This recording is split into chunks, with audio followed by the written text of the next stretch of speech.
Aerial drone footage of flooded neighborhoods, downed power lines, and destroyed homes along the Gulf Coast.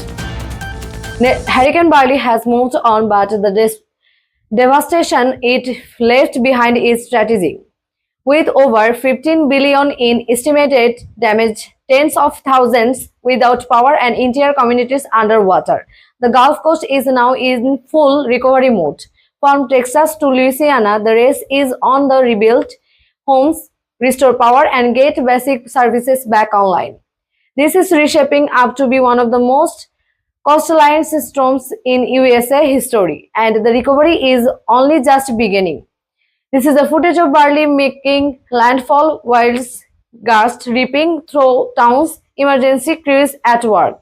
Hurricane Beryl made landfall early last week near Matagorda, Texas as a Category 3 storm with winds topping 115 miles per hour and storm surges reaching over 7 feet in some areas. It tore through coastal towns and pushed far inland, knocking out power grids, flooded highways, and collapsing infrastructure from Houston to Baton Rouge. Over 2.3 million people were left without electricity in the immediate aftermath. Cell service was disrupted. Entire neighborhoods became unrecognizable. Texas governor giving press conference. Texas Governor Greg Abbott called the damage extensive and life alerting and declared a statewide disaster in over 15 counties. This will be a long recovery, Abbott said, but Texas is resilient and we will come back stronger than ever.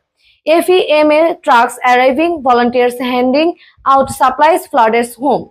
FEMA and the Department of Homeland Security have deployed thousands of personnel to the region along with millions in federal aid. So far, over $500 million has been approved in emergency assistance. More than 60,000 households have applied for disaster relief. Mobile recovery centers are being set up in hard-hit towns like Lake Jackson, Galveston, and Port Arthur. But many residents are frustrated. They say help is too slow and insurance adjusters are overwhelmed. Residents say that we lost everything. We have been calling for help for days. It's just not coming fast enough. Utility crews working on power lines, linemen for other states arriving. Restoring electricity is a massive challenge. Utility companies say they have made steady progresses, but over 5 lakh customers remain without power across Texas and Louisiana as of this weekend.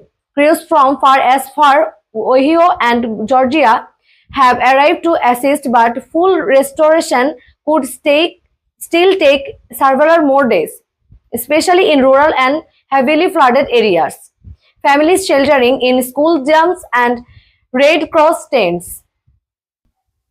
Thousands remain in temporary shelters with homes either destroyed or unsafe to return to. The Red Cross, local churches, and community centers are providing food, water, and shelter, but resources are being stretched thin. And with temperatures soaring across the south, heat-related health risks are becoming a serious concern for displaced families. Insurance Office economic analyst is speaking on news. Economists estimate total storm-related damage could excess 15 billion, not including future losses from disrupted oil and gas operation, damaged crops, and supply chain delays. The storm shut down multiple refineries and ports along the Gulf, temporarily sparking gas prices nationwide. Analysts warn that full economic recovery could take months, especially for low economic income communities and small businesses. Climate scientists and meteorologists speaking. Experts say Beryl is part of a disrupting trend. This year's hurricane season is already have average and the record-setting ocean temperatures in the Gulf of Mexico are fueling stronger, faster developing storms. Beryl was the earliest Category 4 storm ever recorded in the Atlantic, and many fear is not just the beginning. Climate experts say that we are entering a new era of hurricanes.